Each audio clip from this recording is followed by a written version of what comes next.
할머니는 엄마를 잡아먹는 괴물 같아요. 어린아이가 그린 그림 속에는 철창에 갇힌 여자가 있었습니다. 그 여자의 손에는 칼 대신 국자가, 눈에는 눈물이 가득했죠. 철창 밖에는 입을 크게 벌린 괴물이 서 있었고 그 괴물의 얼굴은 제 시어머니였습니다. 담임 선생님이 그 그림을 제 남편 앞에 내밀었을 때 저는 다리에 힘이 풀려 주저앉을 뻔했습니다. 3년 동안 밤새워 만든 반찬들, 제 월급으로 결제한 수백만 원의 재료비, 그리고 갈라진 손등. 그 모든 고통을 제 아이가 고스란히 지켜보고 있었던 겁니다.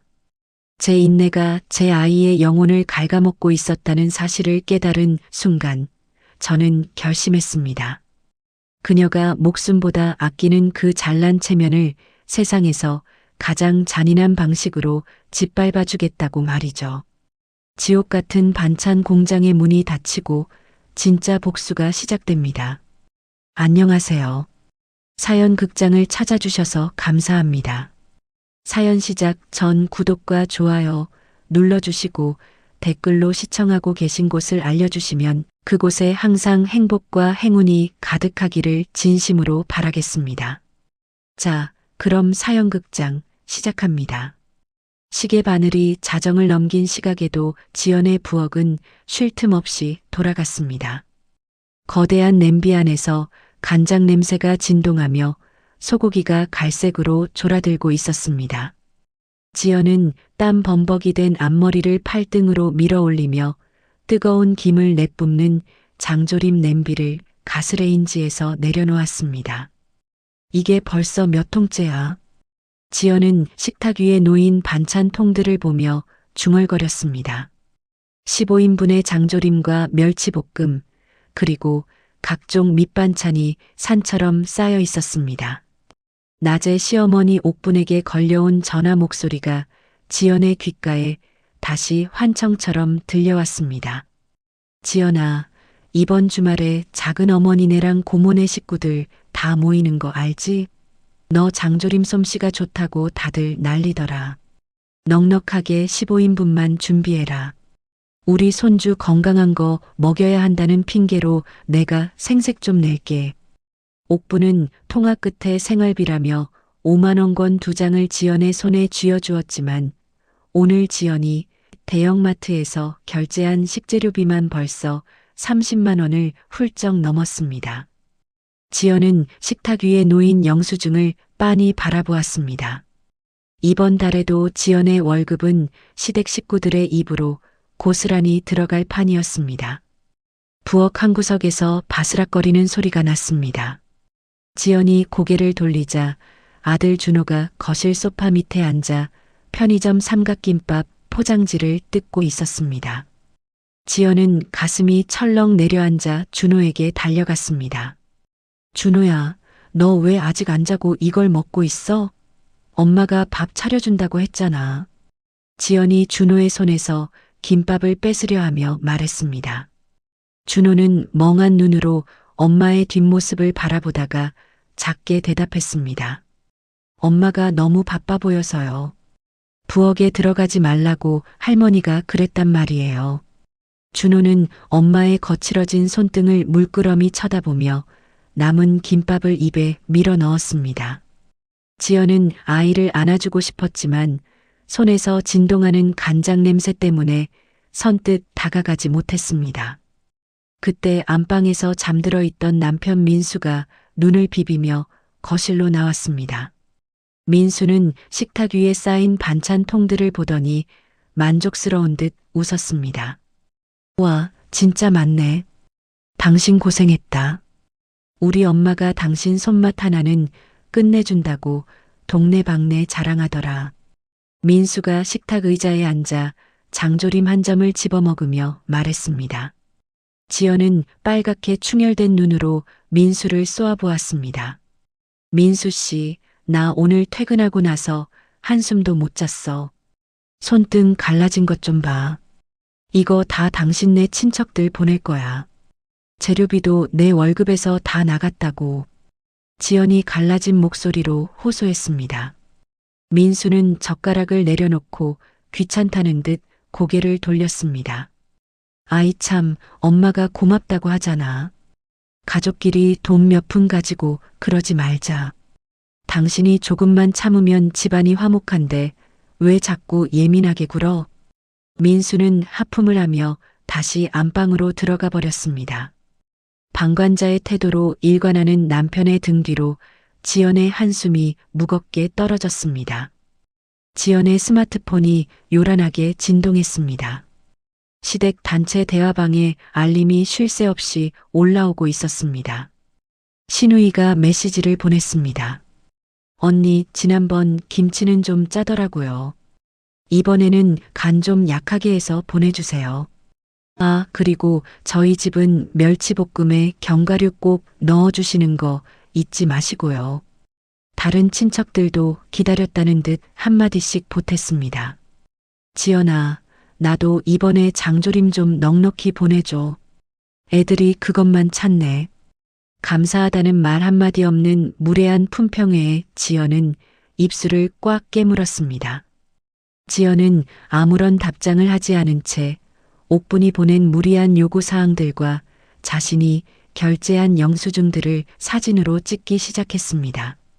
지연은 날짜별로 꼼꼼하게 사진을 정리하며 서랍 깊숙한 곳에 자료들을 모았습니다. 다음 날 아침 옥부는 지연이 밤새 만든 반찬들을 챙겨 들고 보란듯이 교회로 향했습니다. 옥부는 교인들 앞에서 반찬통을 하나씩 꺼내며 큰 소리로 떠들었습니다. 이거 다 내가 우리 애들 먹이려고 정성으로 만든 거야. 목사님 드실 것도 따로 챙겨왔으니까 가져가서 잡숴봐요. 주변 교인들이 옥분을 향해 현모양처라며 칭찬을 쏟아냈습니다. 옥분은 그 찬사를 만끽하며 마치 자신이 직접 요리를 한 양생색을 냈습니다. 그 시각 지연은 몸살 기운에 열이 펄펄 끓어 침대에 누워 있었습니다. 하지만 옥분에게서 다시 전화가 걸려왔습니다. 지연아, 지금 교회 목사님이 반찬이 너무 맛있다고 난리시다. 당장 교회로 보낼 밑반찬 몇 가지만 더해서 가져와라. 급하니까 서둘러. 지연은 뜨거운 이마를 짚으며 간신히 몸을 일으켰습니다. 어머니, 저 지금 열이 너무 많이 나서 움직이기가 힘들어요. 오늘은 좀 쉬면 안 될까요? 지연이 떨리는 목소리로 사정했습니다. 하지만 옥분의 목소리는 단호했습니다. 어른이 시키면 예하고 움직여야지. 어디서 토를 달아? 내 체면이 뭐가 되겠니? 얼른 일어나서 칼 잡아라. 지연은 결국 비틀거리며 다시 부엌으로 향했습니다. 주방 세제 냄새와 음식 냄새가 섞여 구역질이 올라왔지만 지연은 억지로 칼을 쥐었습니다. 그때 옥분이 집으로 들어오며 지연의 등에 대고 쐐기를 박았습니다. 아, 그리고 다음 주 친척 모임 있는 거 알지? 그때 낼 갈비찜 20인분도 네가 준비해라. 이번에는 전복도 좀 넣어서 고급스럽게 해봐. 다들 기대하고 있으니까 실망시키지 말고. 지연은 도를 넘는 명령에 눈앞이 캄캄해졌습니다. 손가락 끝이 파들파들 떨리며 도마 위로 툭 소리를 내며 눈물이 떨어졌습니다. 지연의 인내심이 임계점에 다다르고 있었습니다. 새벽부터 지연의 스마트폰은 쉴 새 없이 진동하며 비명을 질러댔습니다. 잠결에 더듬거려 확인한 화면에는 시댁 단톡방의 메시지가 100개 넘게 쌓여 있었습니다. 옥분이 올린 잔치 음식 목록 아래로 시누이들의 요구사항이 줄을 이었습니다. 언니, 이번 갈비찜에는 밤이랑 은행 좀 많이 넣어줘요. 우리 애들이 밥만 골라 먹거든요. 첫째 시누이가 이기적인 요구를 올리자 둘째 시누이도 질세라 거들었습니다. 나는 잡채에 목이버섯 들어간 거 싫더라. 언니, 내 거는 버섯 빼고 시금치 팍팍 넣어서 따로 한 통 빼줘요. 주말에 들를게. 지연은 욱신거리는 손목을 주무르며 거실로 나왔습니다. 식탁 위에는 옥분이 적어놓고 간 대규모 발주서가 비웃듯 놓여 있었습니다. 지연은 무거운 몸을 이끌고 대형마트로 향해 수십 킬로그램의 고기와 채소를 카트에 담았습니다. 카트 바퀴가 비명을 지를 때마다 지연은 자신이 가족의 일원인지 아니면 돈 한 푼 안 줘도 되는 무급 노동자인지 혼란스러웠습니다. 그 시각 옥부는 지연이 밤새 정성껏 담근 반찬통들을 들고 아파트 단지 뒤편으로 향했습니다. 옥부는 주변을 살피더니 평소 알고 지내던 교회 집사를 만났습니다. 어머, 옥분 씨. 이번 장조림도 저번처럼 맛있게 된 거지? 여기 약속한 돈 3만 원이야. 교회 집사가 노란 봉투를 건네자 옥부는 능숙하게 돈을 챙기며 웃었습니다. 말해 뭐해? 내 손맛 들어간 건데. 고기도 제일 좋은 거로 썼으니까 남편분 갖다 드려. 옥부는 며느리의 피와 땀이 섞인 노동을 자신의 비자금 창구로 활용하고 있었습니다. 지연은 마트에서 돌아와 짐을 풀며 거울 속에 자신을 보았습니다. 푸석푸석한 피부와 퀭한 눈등을 한 여자가 그곳에 서 있었습니다. 지연은 자신이 그저 반찬 만드는 기계로 전락했다는 사실에 가슴이 미어지는 것 같았습니다. 준호는 거실 구석에서 학교 숙제를 하고 있었습니다. 나의 가장 소중한 보물을 그리라는 주제였지만 준호의 도화지에는 화려한 보석이나 장난감 대신 검은색 크레파스가 가득했습니다. 준호는 부엌 구석에서 쪼그려 앉아 울고 있는 엄마의 모습을 정성껏 그려 넣었습니다. 지연은 준호의 곁으로 다가가 그림을 보려 했지만 준호는 황급히 도화지를 숨겼습니다. 준호야, 뭐 그렸어? 엄마 좀 보여주면 안 돼? 지연이 힘없는 목소리로 묻자 준호는 고개를 저으며 가방에 그림을 집어넣었습니다. 아니에요. 선생님한테만 보여줄 거예요. 엄마는 다시 부엌 가야 하잖아요. 준호의 뼈 있는 말에 지연은 아무런 대답도 할 수 없었습니다. 저녁이 되자 민수가 퇴근해 현관문을 열었습니다. 민수는 거실을 가득 채운 반찬통들을 보며 인상을 찌푸렸습니다. 지연아, 아직도 안 끝났어? 엄마가 지금 밑에서 기다리셔. 빨리 차에 실어서 배달하고 오자. 민수는 지연의 창백한 얼굴보다 어머니와의 약속이 더 중요해 보였습니다. 지연은 싱크대를 붙잡으며 민수를 바라보았습니다. 민수 씨, 나 오늘 하루 종일 마트 다녀오고 고기 핏물 뺐어. 허리가 끊어질 것 같아. 당신이 좀 옮겨주면 안 돼? 지연의 부탁에 민수는 시계를 보며 짜증 섞인 목소리로 대답했습니다. 나 오늘 회사에서 얼마나 시달렸는지 알아? 운전은 내가 하잖아. 당신은 그냥 옆에 타고만 있으면 되는데 그게 그렇게 힘들어? 효도가 별거냐?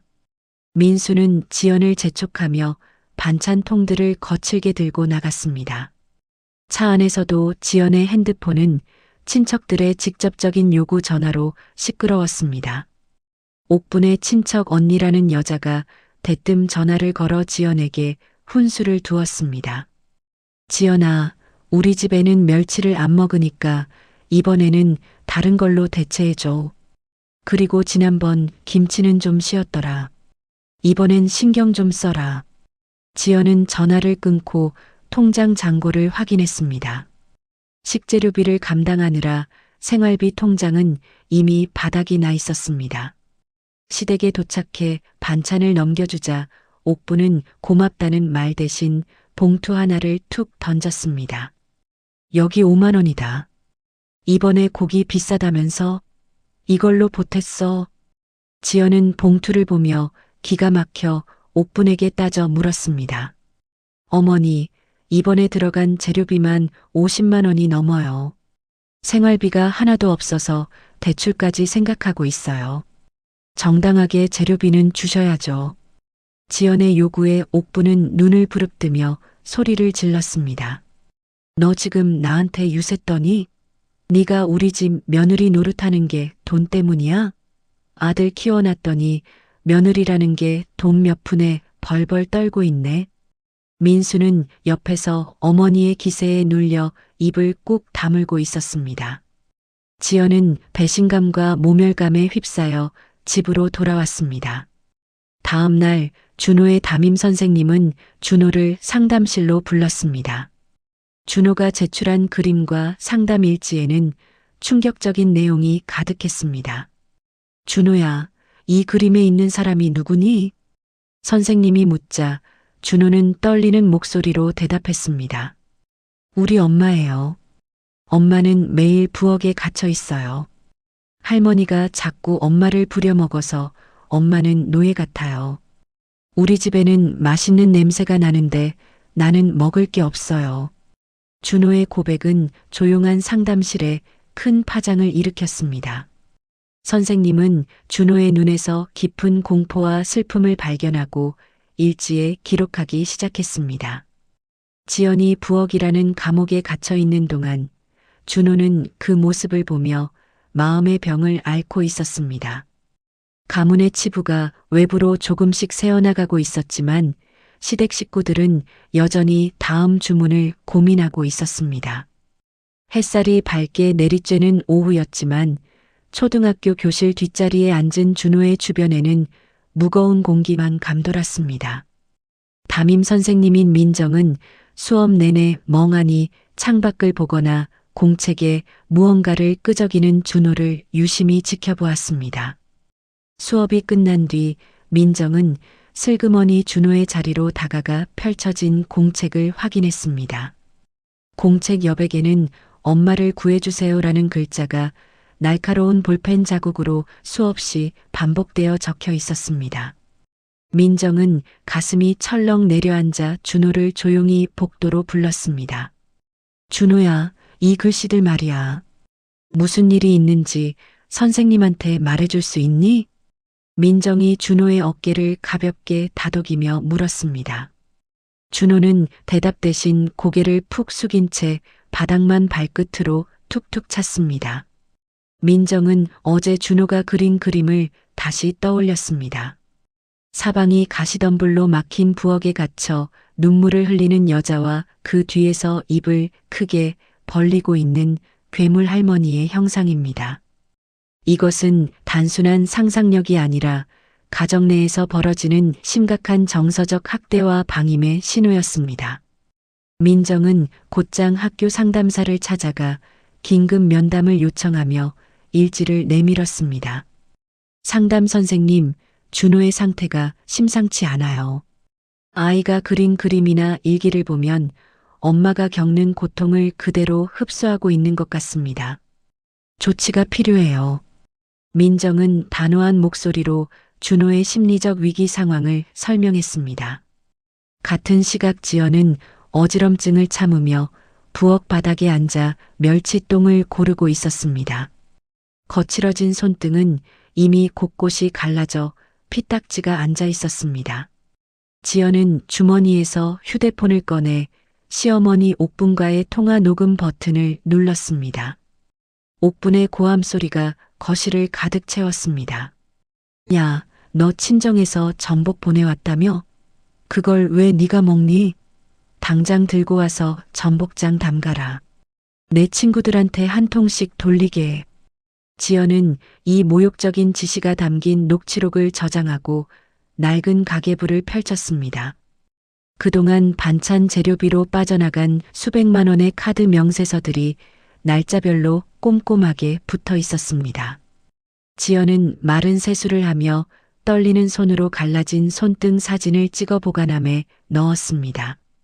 지연은 이 지옥 같은 삶을 끝내기 위한 데이터를 차곡차곡 쌓아 올리고 있었습니다.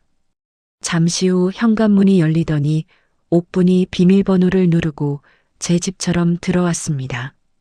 옥분은 지연이 인사도 하기 전에 냉장고를 벌컥 열어젖혔습니다. 어디 있니?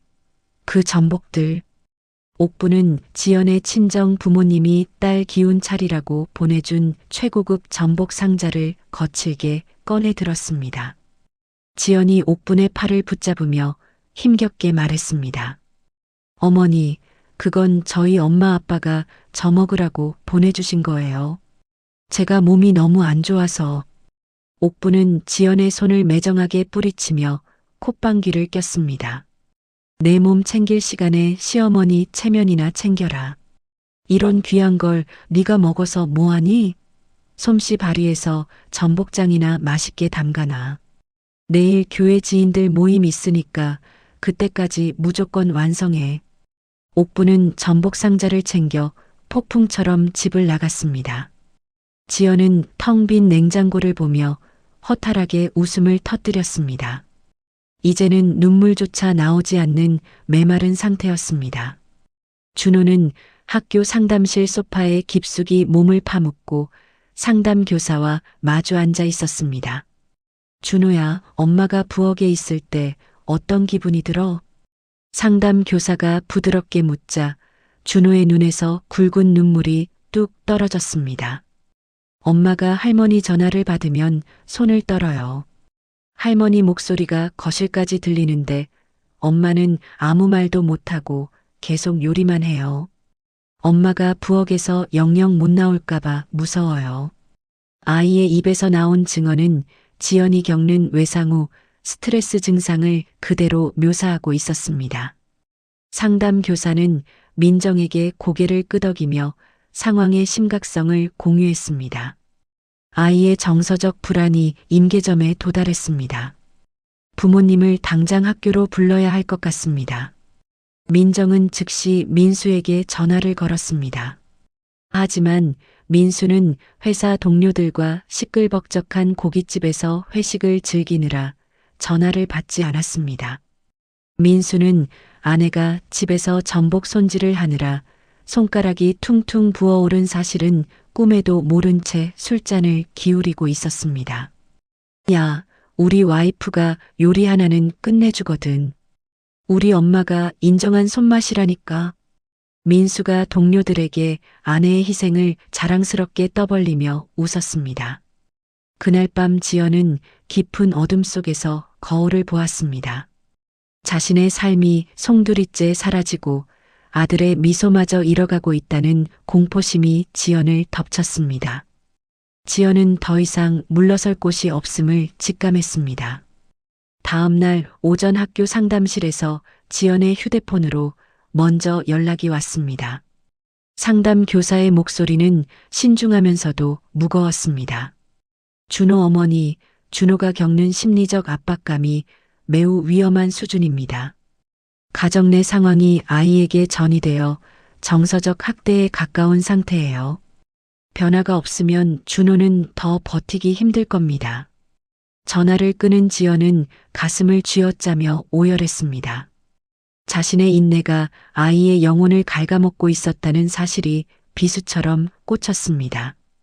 오후 수업 시간 준호가 갑자기 가슴을 움켜쥐며 숨을 헐떡이기 시작했습니다.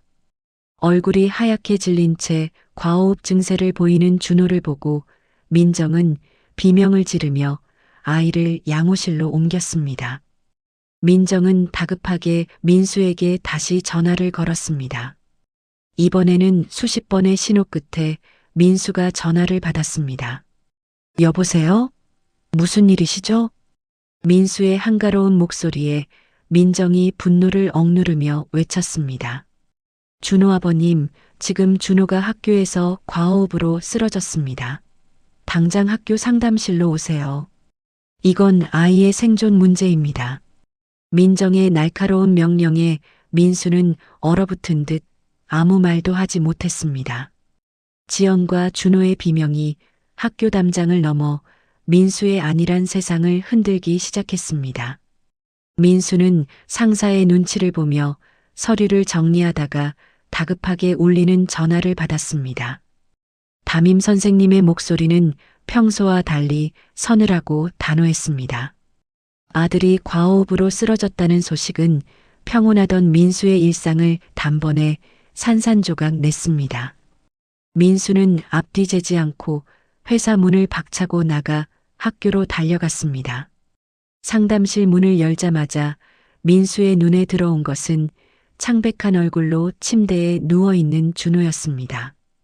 상담 교사가 민수를 자리에 앉히며 두꺼운 서류철과 도화지 몇 장을 내밀었습니다. 아버님, 이걸 좀 보시죠. 준호가 그린 그림입니다. 민수는 떨리는 손으로 도화지를 받아들었습니다. 그곳에는 거대한 철창이 쳐진 부엌에 갇혀 눈물을 흘리는 지연의 모습이 그려져 있었습니다. 철창 밖에는 옥분을 닮은 괴물이 입을 크게 벌리고 지연을 노려보고 있었습니다. 그림 구석에는 삐뚤삐뚤한 글씨로 할머니가 엄마를 잡아먹는 것 같아요라고 적혀 있었습니다. 민수는 심장이 덜컥 내려앉는 기분을 느끼며 고개를 들었습니다. 이게 준호가 그린 게 맞나요? 민수가 믿을 수 없다는 듯 묻자 상담 교사가 엄중한 표정으로 대답했습니다. 네, 준호는 지금 심각한 정서적 학대 정황을 보이고 있습니다. 어머니의 고통이 아이에게 그대로 전이된 상태예요. 이것은 명백한 정서적 방임입니다. 아내분이 겪는 압박을 아버님께서 방치하신 결과라고밖에는 볼 수 없어요. 민정 선생님도 옆에서 거들며 민수를 몰아세웠습니다. 아버님, 가족의 화목이라는 이름 아래 아내분을 희생시키지 마세요. 그 희생의 끝에 준호가 망가지고 있습니다. 오늘 준호가 쓰러진 건 아버님께 보내는 마지막 구조 신호입니다. 학교를 나온 민수는 넋이 나간 사람처럼 차를 몰아 집으로 향했습니다. 현관문을 열자마자 진동하는 것은 고소한 음식 냄새가 아니라 숨막히는 피로의 냄새였습니다. 민수는 불 꺼진 부엌 한쪽에서 희미한 조명등 하나의 의지에 서 있는 지연을 발견했습니다. 지연은 차가운 물에 만밥 한 덩이를 대충 씹으며 내일 시댁으로 보낼 반찬 통들을 닦고 있었습니다. 민수는 지연의 뒷모습을 보며 숨을 멈췄습니다. 그동안 예쁘게만 보였던 지연의 뒷모습이 오늘따라 왜 이렇게 작고 초라해 보이는지 알 수 없었습니다. 민수가 다가가 지연의 어깨를 잡았습니다. 지연이 깜짝 놀라며 뒤를 돌아보았습니다. 민수는 지연의 손에 난 깊은 상처와 손가락 마디마디를 칭칭 감고 있는 밴드들을 보고 오열하며 지연을 끌어안았습니다. 미안해, 지연아. 내가 정말 잘못했어. 내가 효도라는 핑계로 너랑 준호를 죽이고 있었어. 민수의 갑작스러운 눈물에 지연은 멍하니 서 있다가 이내 차갑게 가방에서 서류 뭉치를 꺼냈습니다. 이제야 보여?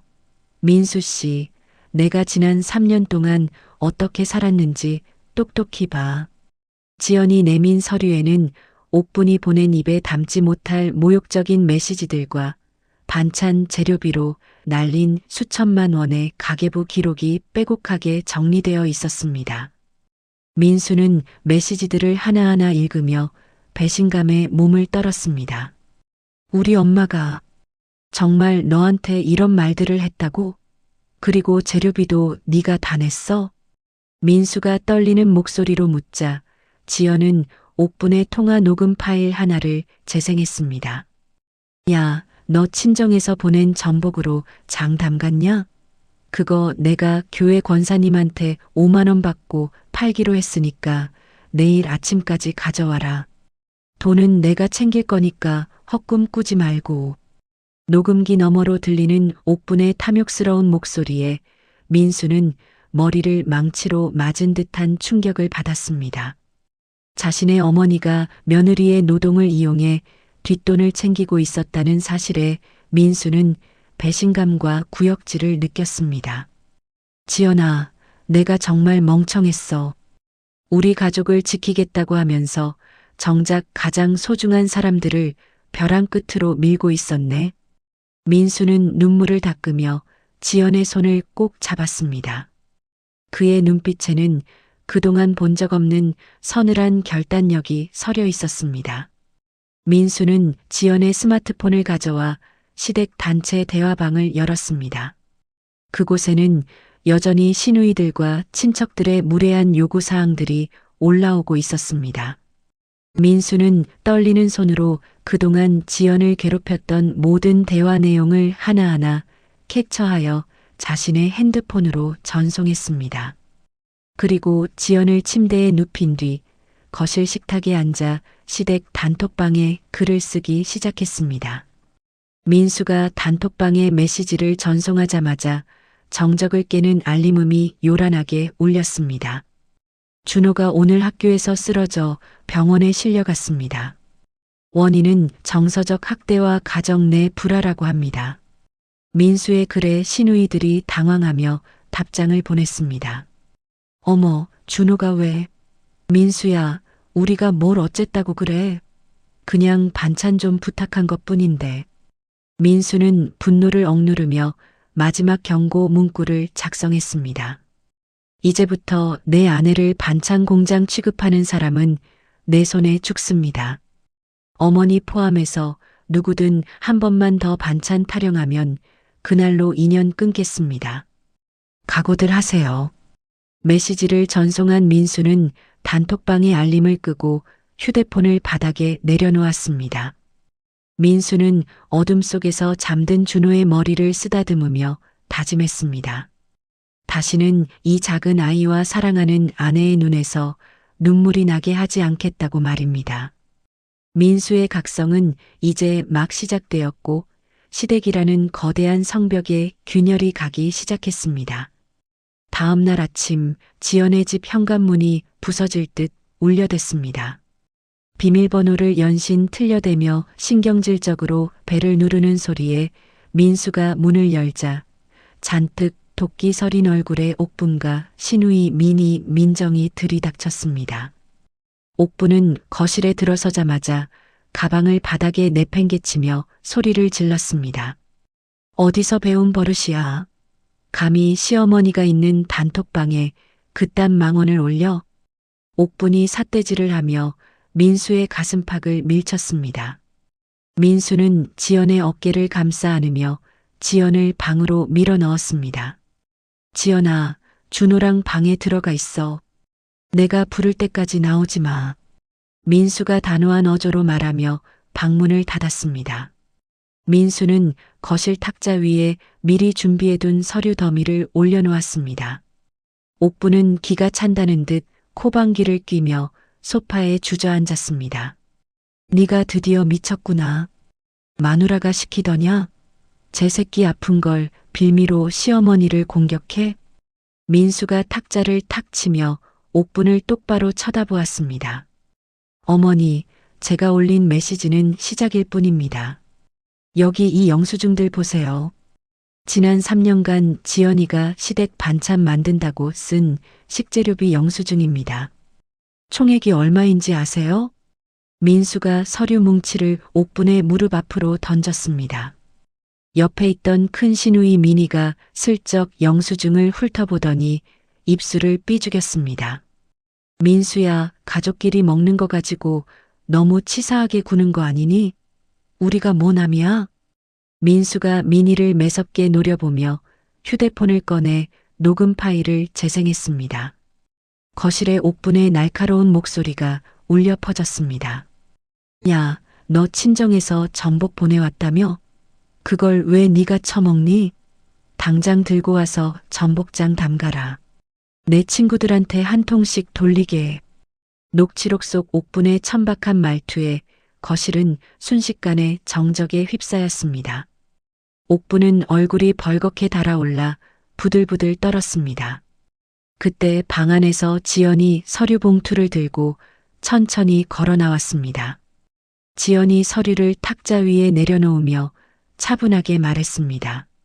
어머니, 이건 제가 그동안 어머니 밑반찬 주문 맞추느라 생긴 스트레스로 인해 받은 탈모 진단서랑 손목 관절염 진단서예요. 이건 제 감정이 아니라 의학적인 데이터입니다. 옥부는 지연이 내미는 진단서를 낚아채더니 갈기갈기 찢어버렸습니다. 어디서 감히 시어머니 앞에서 종이 쪼가리를 내밀어. 내가 너한테 준 푼돈이 얼마인데 이런 유세를 떨어. 근본 없는 것. 옥분이 팔을 높이 들어 지연의 뺨을 때리려 했습니다. 그 순간 민수가 옥분의 손목을 강하게 낚아챘습니다. 민수의 눈에는 핏발이 서 있었습니다. 어머니, 제 아내한테 손대지 마세요. 어머니가 말씀하시는 그 푼돈 때문에 지연이는 적자 가계부를 썼고 제 아들은 정서적 학대를 당했습니다. 민수가 옥분의 손을 내팽개치며 준호의 상담 기록지를 내밀었습니다. 옥분은 당황하며 뒷걸음질을 쳤습니다. 이게 다 뭐니? 내가 준호를 얼마나 사랑하는데 학대라니. 민수가 상담 기록지에 적힌 글귀를 소리내어 읽었습니다. 할머니는 엄마를 잡아먹는 괴물 같아요. 이게 어머니가 그토록 강조하시던 사랑의 결과입니까? 어머니의 체면 때문에 제 자식의 정신이 병들었다고요. 민수의 일갈에 옥분은 할 말을 잃고 입술만 달싹였습니다. 그러자 작은 시누이 민정이 슬그머니 발을 빼며 변명을 늘어놓았습니다. 언니, 나는 정말 언니가 힘든 줄 몰랐어. 엄마가 언니가 좋아서 하는 거라고 해서 그냥 그런 줄만 알았지. 우리가 언제 시켰나? 지연이 차가운 미소를 지으며 TV 리모컨을 들었습니다. 거실 벽면에 걸린 대형 TV 화면에 지연의 카카오톡 대화창이 띄워졌습니다. 민희와 민정이 지연에게 보냈던 구체적인 반찬 주문 메시지들이 커다란 화면 가득 나타났습니다. 민희 형님, 여기 보세요. 견과류 멸치볶음 3통, 소고기 장조림 5통. 이건 형님이 직접 주문하신 거 맞죠? 민정 아가씨도 목이버섯 뺀 잡채 따로 해달라고 하셨잖아요. 지연이 메시지를 하나하나 짚어가며 말하자 두 시누이는 고개를 돌리며 시선을 피했습니다. 공개 처형이나 다름없는 상황에 옥부는 갑자기 가슴을 부여잡으며 소파로 쓰러졌습니다. 아이고, 나 죽네. 며느리가 시어머니를 잡아먹으려고 작정을 했구나. 심장이 터질 것 같다. 옥분이 전형적인 수법으로 상황을 모면하려 했습니다. 민수는 119에 전화를 거는 대신 옥분의 앞에 냉정하게 자리를 잡고 앉았습니다. 연기 그만하세요, 어머니. 저 지금 장난하는 거 아닙니다. 지연이가 다 기록해놨어요. 어머니가 지연이가 만든 반찬들 교회 지인들한테 돈 받고 파신 거, 장부랑 목격자 증언까지 다 확보했습니다. 지연이 옥분이 반찬을 팔아넘긴 거래 내역이 적힌 수첩 복사본을 내밀었습니다. 옥분은 마치 전기에 감전된 듯 벌떡 일어나 앉았습니다. 평생 공들여 쌓아온 현모양처와 자애로운 어른이라는 도덕적 기반이 무너지는 순간이었습니다. 민수가 옥분의 눈을 차갑게 응시하며 최후 통첩을 날렸습니다. 이 문제 확실히 해결 안 되면 시댁과의 모든 인연 끊겠습니다.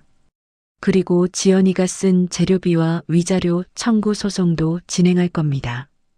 옥부는 재산 손실이라는 말에 눈동자를 굴리며 비굴한 표정을 지었습니다. 민수야, 어떻게 아들이 엄마한테 소송을 하니? 내가 다 너희 잘 되라고. 민수가 옥분의 말을 끊으며 강하게 압박했습니다. 어머니의 마지막 자존심인 체면 지키고 싶으시죠? 그럼 내일 준호학교로 오세요. 선생님과 상담이 잡혀 있습니다.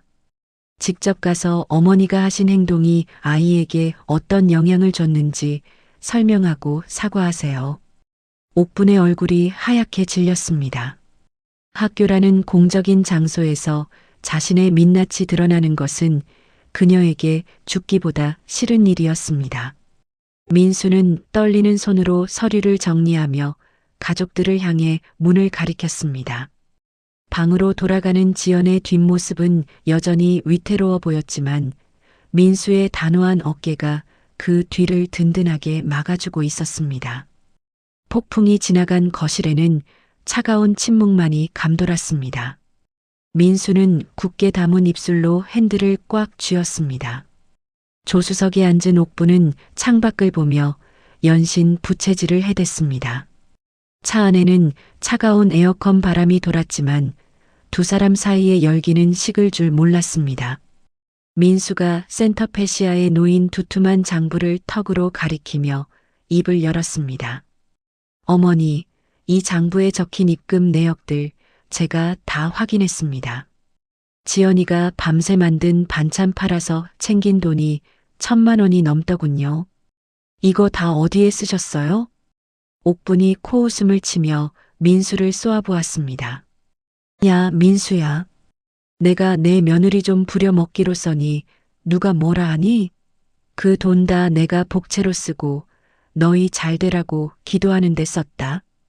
며느리가 시어머니 위해서 그 정도도 못하니? 옥부는 여전히 적반하장으로 소리를 높였습니다.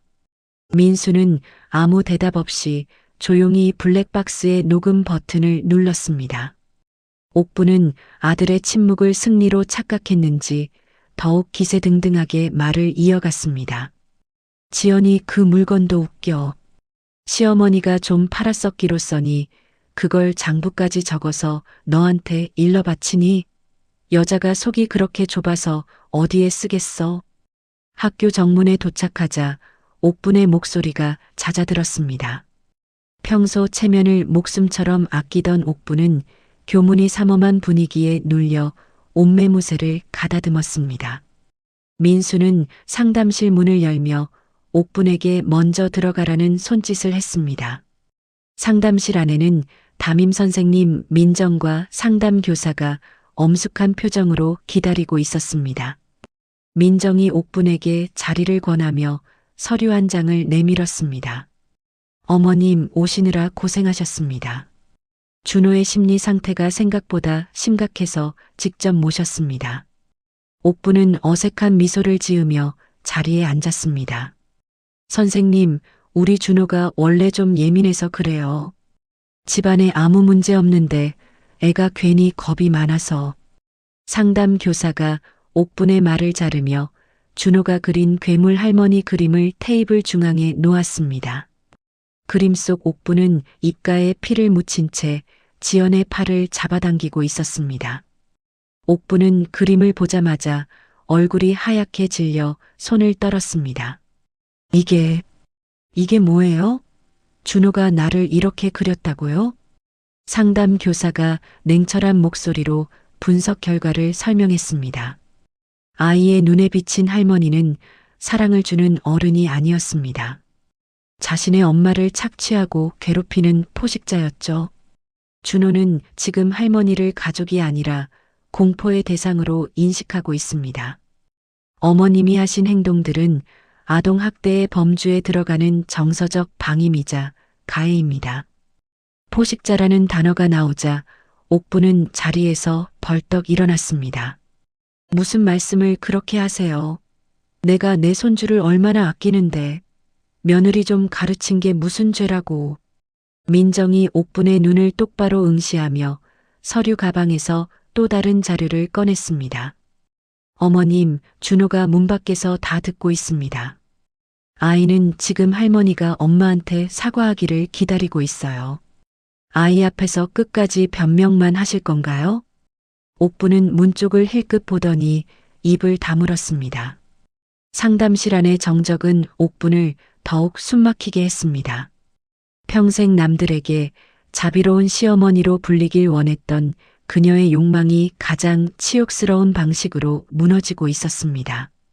그 시각 집에서 홀로 남은 지연은 식탁에 앉아 노트북을 두드리고 있었습니다. 지연의 앞에는 그동안 모아온 영수증과 가계부 그리고 노동법 자료들이 쌓여 있었습니다. 지연은 감정에 호소하는 대신 숫자로 증명하기로 했습니다. 반찬 15인분 기준 노동시간 8시간, 재료비 30만 원, 연장 수당 포함. 지연은 차분하게 최종 정산서를 작성했습니다. 시댁 식구들이 공짜라고 믿었던 자신의 노동이 얼마나 비싼 대가를 치러야 하는지 보여줄 준비를 마쳤습니다. 학교 상담실에서 민수는 옥분에게 마지막 일격을 가했습니다. 어머니, 여기서 준호에게 직접 사과하고 잘못을 인정하세요. 만약 거부하신다면 지금까지 녹음한 파일과 상담 기록들, 그리고 반찬 팔아넘긴 장부까지 며칠 내로 교회 게시판에 올리겠습니다. 친척들 단톡방에도 전부 공개할 거고요. 옥부는 사색이 되어 민수의 팔을 붙잡았습니다. 민수야, 너 미쳤니? 내가 교회에서 어떤 대접을 받는데 친척들 얼굴을 어떻게 보라고. 민수는 옥분의 손을 차갑게 뿌리쳤습니다. 어머니의 체면이 준호의 정신보다 중요합니까? 선택하세요. 여기서 사과하고 조용히 여생을 보내실지 아니면 평생 쌓아온 명예가 바닥에 처박히는 걸 보실지. 옥부는 절망적인 눈빛으로 주위를 둘러보았지만 그 누구도 그녀의 편을 들어주지 않았습니다. 옥부는 결국 고개를 숙이며 바들바들 떨리는 목소리로 입을 열었습니다. 내가 잘못했다. 내가 생각이 짧았어. 선생님, 제가 준호한테 사과할게요. 옥분의 입에서 나온 자백은 상담 교사의 녹음기에 고스란히 담겼습니다. 상담실을 나오며 민수는 옥분의 뒤에 대고 차갑게 덧붙였습니다. 이제 어머니의 시대는 끝났습니다. 앞으로 우리 집에 발 들릴 생각 마시고 조용히 사세요. 이게 제 마지막 경고입니다. 옥부는 힘없이 복도 벽을 짚으며 주저앉았습니다. 진실의 조각들이 맞춰지며 지연과 준호를 올감했던 거대한 그물이 찢어지고 있었습니다. 상담실의 무거운 공기를 가르고 문이 열렸습니다. 지연은 준호의 작은 손을 꼭 쥔 채 천천히 안으로 들어섰습니다. 밤새 울어 부은 눈이었지만 지연의 눈빛은 그 어느 때보다 단단했습니다. 소파에 앉아 초조하게 발을 고르던 옥부는 준호를 보자마자 억지로 입꼬리를 올리며 과장된 몸짓으로 일어났습니다. 어머, 우리 강아지. 할머니한테 오렴. 할머니가 우리 준호 주려고 맛있는 거 많이 생각해 놨는데. 옥분이 양팔을 벌리며 다가오자 준호는 겁에 질린 표정으로 지연의 등 뒤로 숨어버렸습니다. 지연의 바짓가랑이를 꽉 쥐고 고개를 내밀지 않는 아이의 모습에 옥분의 팔이 공중에서 민망하게 멈췄습니다. 옥분은 주변의 눈치를 살피며 헛기침을 내뱉었습니다. 얘가 왜 이럴까? 평소에는 할머니라면 자다가도 벌떡 일어나는 앤데. 선생님, 애가 낯을 좀 가려서 그래요. 옥부는 여전히 상황을 모면하려 애썼지만 상담 교사는 싸늘한 표정으로 옥분을 응시했습니다. 지연은 준호를 품에 안아 눈을 맞추며 부드럽게 속삭였습니다. 준호야, 괜찮아.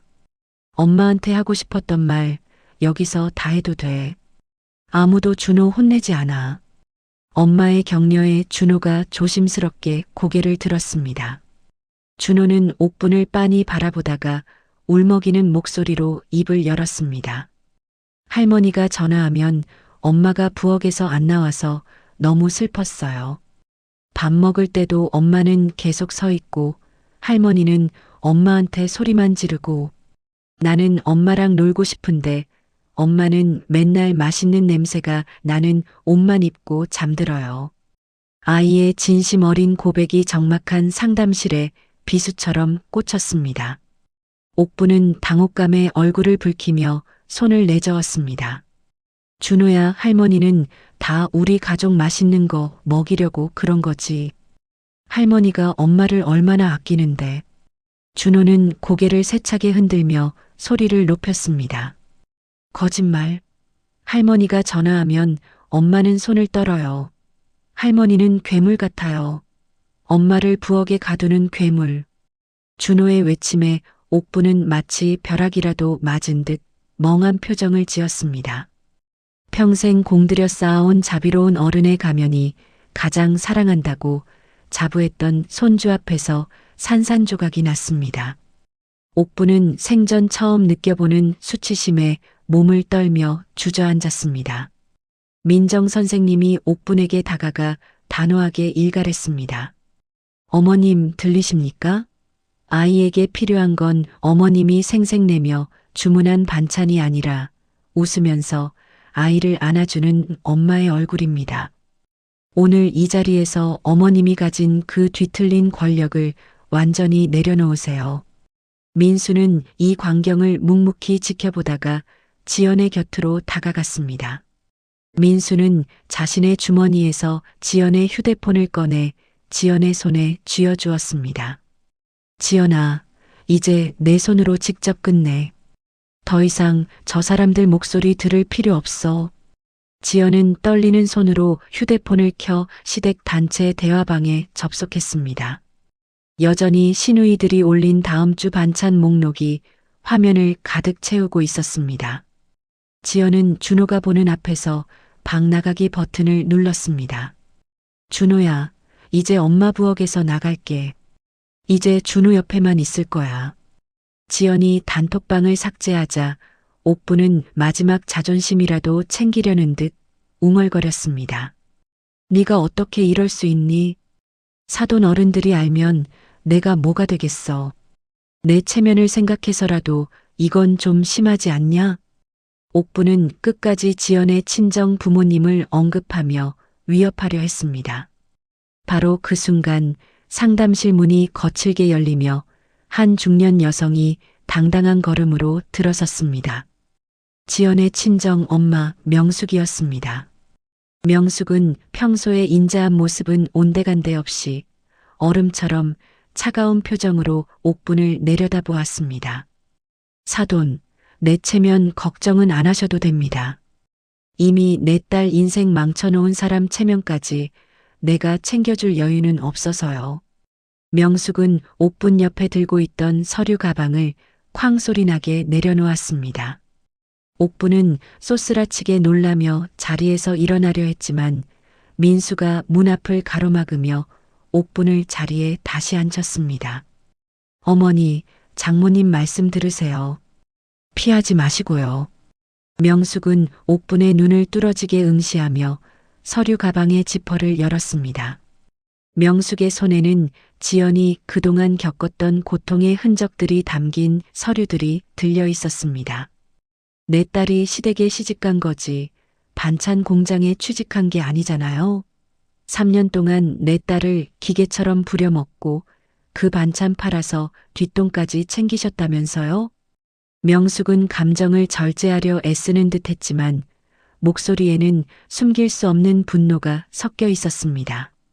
옥부는 명숙의 기세에 눌려 입만 뻥긋거릴 뿐 아무런 대답도 하지 못했습니다.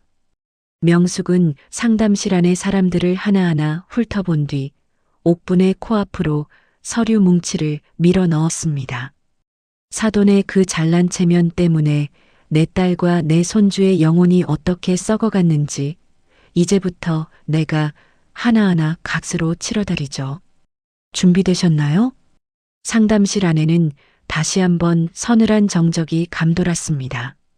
명숙의 등장은 옥분에게 있어 정서적 사형 선고나 다름없었습니다. 옥분은 자신의 마지막 도피처였던 체면이라는 방패가 완전히 박살나는 것을 지켜보며 고개를 떨구었습니다.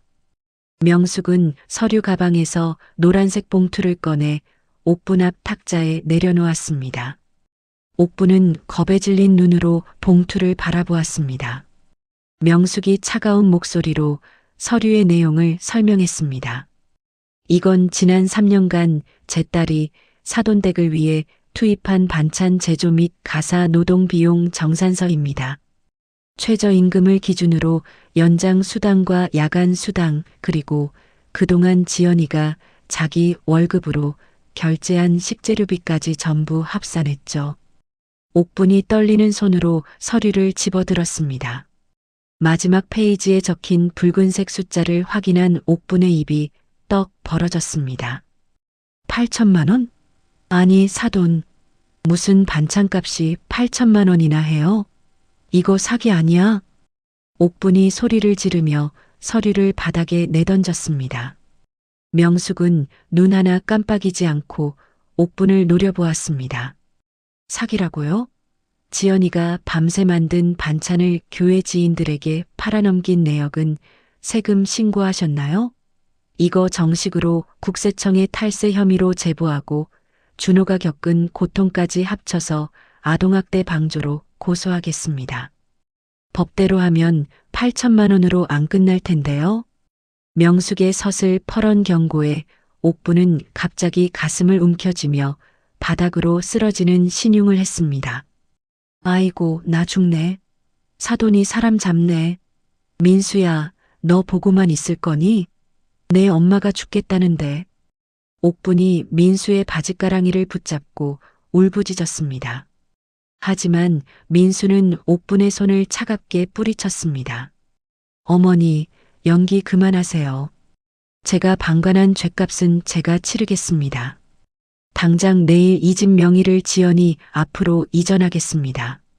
그리고 앞으로 어머니께 드리는 용돈과 모든 금전적 지원은 오늘부로 끊겠습니다. 민수의 단호한 선언에 옥부는 번쩍 눈을 떴습니다. 금전적 지원 중단이라는 말은 옥분에게 사형 선고와 같았습니다. 옥부는 황급히 무릎을 꿇고 지연의 손을 잡으려 했습니다. 지연아, 내가 정말 미안하다. 내가 노망이 났었나 봐. 다신 안 그럴게. 한 번만 봐줘라. 응? 옥분의 눈에서 가짜 눈물이 뺨을 타고 흘러내렸습니다. 지연은 옥분의 손을 냉정하게 치워내며 정산서를 다시 옥분의 무릎 위에 올려두었습니다. 어머니, 이 눈물에 속기엔 지난 3년이 너무 길었어요. 이 정산 금액 반드시 입금하세요. 안 그러면 명숙 씨 말씀대로 법정에서 뵙겠습니다. 이 돈은 준호 심리 치료비랑 제 회복을 위해 쓸 거예요. 그때 복도에서 눈치를 보던 신우이 민희와 민정이 슬그머니 상담실 안으로 들어왔습니다. 옥부는 딸들을 보자마자 구원이라도 만난 듯 외쳤습니다. 얘들아, 너희가 말 좀 해봐라. 이게 말이 되니? 하지만 큰 신우이 민희는 옥분과 거리를 두며 차갑게 쏘아붙였습니다. 엄마, 그러니까 왜 그렇게 과하게 시켰어? 나는 엄마가 다 하는 줄 알았지. 우리한테 불똥 튀게 하지 말고 엄마가 알아서 해결해. 작은 신우이 민정도 고개를 돌리며 덧붙였습니다. 맞아, 엄마. 엄마가 반찬 팔아서 뒷돈 챙긴 거 우리한테 한 푼도 안 줬잖아. 이제 와서 우리한테 도와달라고 하지 마. 자식들에게까지 배신당한 옥부는 망연자실한 표정으로 바닥에 주저앉았습니다. 자신이 세운 가짜 왕국이 모래성처럼 허망하게 무너져 내리는 순간이었습니다. 옥분의 반찬 장사 소문은 순식간에 교회와 동네에 퍼졌습니다. 평소 옥분을 현모양처라 칭송하던 교인들은 옥분을 볼 때마다 수군거리며 피했습니다. 옥분이 평생 목숨처럼 아끼던 사회적 체면은 바닥을 뚫고 추락했습니다. 한 달 뒤 지연의 집 부엌은 더 이상 전쟁터가 아니었습니다. 퇴근한 지연은 부엌대기 옷 대신 편안한 원피스를 입고 거실로 나왔습니다. 준호가 환한 얼굴로 지연에게 달려와 안겼습니다. 엄마, 오늘은 우리 공원 가서 자전거 타기로 했지? 지연은 준호의 머리를 쓰다듬으며 미소 지었습니다. 그럼 우리 준호 자전거 타는 거 엄마가 뒤에서 꼭 잡아줄게. 부엌에서는 앞치마를 두른 민수가 땀을 뻘뻘 흘리며 찌개를 끓이고 있었습니다. 민수는 지난날의 과오를 씻기라도 하려는 듯 주말마다 지연 대신 요리와 청소를 도맡아 하고 있었습니다. 지연은 소파에 앉아 자신의 손을 가만히 내려다보았습니다. 거칠고 갈라졌던 손등에는 예쁜 분홍색 매니큐어가 칠해져 있었습니다. 지연은 창밖의 푸른 하늘을 보며 나지막이 생각했습니다. 사이다는 소란스러운 외침이 아니라 자신을 지키기 위한 건강한 경계를 세우는 데서 시작되는 것이라고요. 지연은 이제 더 이상 누군가의 반찬 기계가 아닌 자기 삶의 주인으로 당당하게 걸어나갔습니다. 집안에는 더 이상 숨막히는 음식 냄새가 아닌 가족들의 가벼운 웃음소리가 기분 좋게 울려 퍼졌습니다. 지연 씨의 이야기 어떠셨나요? 가족을 위해 희생하는 건 아름다운 일입니다. 하지만 그 희생이 당연한 것처럼 여겨지고 감사 한마디 없이 착취로 변질될 때 그건 더 이상 사랑이 아닙니다. 지연 씨는 3년 동안 참고 또 참았습니다. 시어머니의 무리한 요구에도 시누이들의 무례한 주문에도 방관하는 남편에게도 말이죠. 그러나 그 인내의 끝에 있던 건 가족의 화목이 아니라 아이의 무너진 마음이었습니다. 우리는 종종 참으면 된다. 가족인데 어쩌겠어라는 말에 스스로를 가둡니다. 하지만 진짜 가족이라면 한쪽만 희생하는 관계가 아니라 서로를 아끼고 존중해야 하는 것 아닐까요? 지연 씨가 단톡방을 나가고 갈라진 손등에 예쁜 매니큐어를 바르던 그 장면. 그게 바로 진짜 사이다였습니다. 시원하게 복수하는 게 아니라 자기 자신을 지키기 위한 건강한 경계를 세우는 것. 그게 진정한 용기이고 진정한 승리라고 생각합니다. 오늘도 누군가의 부엌에서, 누군가의 직장에서 당연하다는 이유로 착취당하고 계신 분들이 있다면 이 이야기가 작은 위로가 되었으면 좋겠습니다.